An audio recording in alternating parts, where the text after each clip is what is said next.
यह कहानी एक वफादार नौकर गोपाल की है जो अपने मालिक के प्रति निस्वार्थ भक्ति रखता है। हालांकि परिस्थितियां उसे एक कठिन परीक्षा में डाल देती हैं, जिससे उसे बहुत बड़ी सीख मिलती है।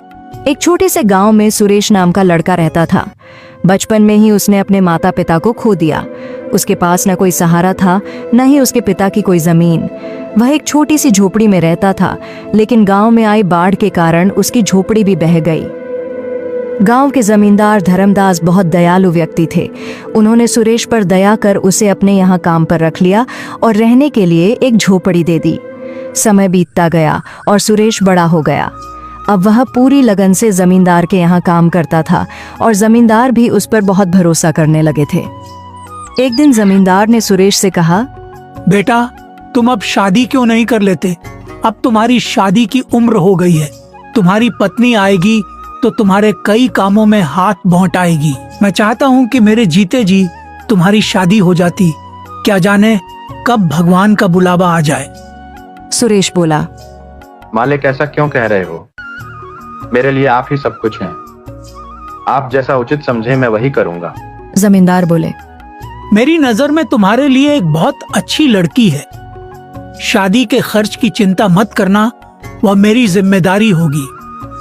सुरेश झिझकते हुए बोला, जो भी आपका निर्णय होगा वह मेरे भले के लिए ही होगा। आप मेरे पिता समान हैं। धर्मदास का बेटा विक्रम यह सब सुन लेता है और गुस्से में अपने पिता के पास आता है। पिताजी, ये आप क्या कर रहे हैं? सुरेश हमारा नौकर है और आप उसकी शादी का खर्च क्यों उठा रहे हैं? धर्मदास ने सख्ती से जवाब दिया, वह मेरा नौकर नहीं, बेटे जैसा है। विक्रम चिढ़कर बोला, आप मेरे पिताजी हैं या उसके? धर्मदास नाराज होकर बोले, जब मैं बीमार था तब कहाँ गया था तुम्हारा अपनापन? तब सुरेश ने मेरी कितनी सेवा की थी। वह दिन रात मेरी देखभाल करता था और तुम अपने शौक में मस्त रहते थे।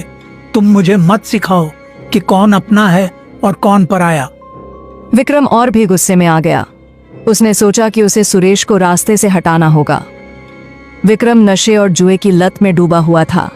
एक दिन उसने अपने पिता से 10,000 रुपए मांगे, लेकिन जब जमींदार ने उसे पैसे देने से इनकार कर दिया तो वह भड़क उठा।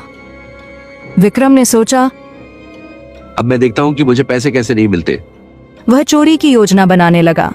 अगले दिन जमींदार की तिजोरी से 20,000 रुपए गायब हो गए। पूरे घर में हड़कंप मच गया। विक्रम मौके का फायदा उठाकर बोला, पिताजी, चोर और कौन हो सकता है? सुरेश ही होगा। सुरेश हैरान रह गया। उसने सफाई दी, मालिक, मैं ऐसा नहीं कर सकता। आप पर मेरा पूरा जीवन समर्पित है। लेकिन विक्रम ने उसे झूठा ठहराते हुए उसके घर की तलाशी की मांग कर दी। जमींदार ने पहले विक्रम के कमरे की तलाशी ली, लेकिन वहां कुछ नहीं मिला। फिर सुरेश की झोपड़ी की तलाशी ली गई और वहां से पैसे मिल गए। सुरेश स्तब्ध रह गया। यह कैसे हो सकता है? यह किसी की साजिश है। जमींदार का भरोसा टूट गया। विक्रम बोला, देख लिया पिताजी, अब पता चला कि कौन सच्चा है और कौन झूठा। धर्मदास को बहुत बड़ा झटका लगा। उन्होंने सुरेश की तरफ देखा, लेकिन कुछ नहीं बोले। सुरेश रोते हुए बोला, मालिक, मैं निर्दोष हूँ। मैं आपके लिए जान दे सकता हूँ, पर चोरी नहीं कर सकता। धर्मदास ने गहरी सांस ली और कहा, मुझे अब कुछ नहीं कहना, तुम यहाँ से चले जाओ। सुरेश वहां से दुखी होकर चला गया। लेकिन गांव के एक बुजुर्ग ने यह सब देख लिया था।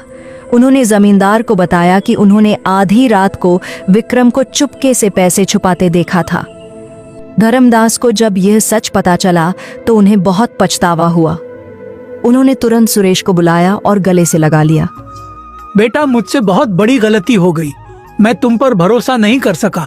विक्रम ही असली चोर है। सुरेश की आंखों में आंसू थे, लेकिन उसने जमींदार से कहा, मालिक, आपको दोषी महसूस करने की जरूरत नहीं।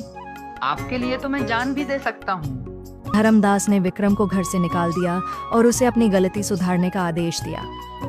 विक्रम का झूठ उजागर हो चुका था। गांव के लोग जमींदार के फैसले की सराहना करने लगे। सुरेश को फिर से जमींदार ने अपने साथ रख लिया और उसे अपना उत्तराधिकारी बना लिया। इंसान की असली पहचान उसके कर्मों से होती है, न कि उसकी संपत्ति से।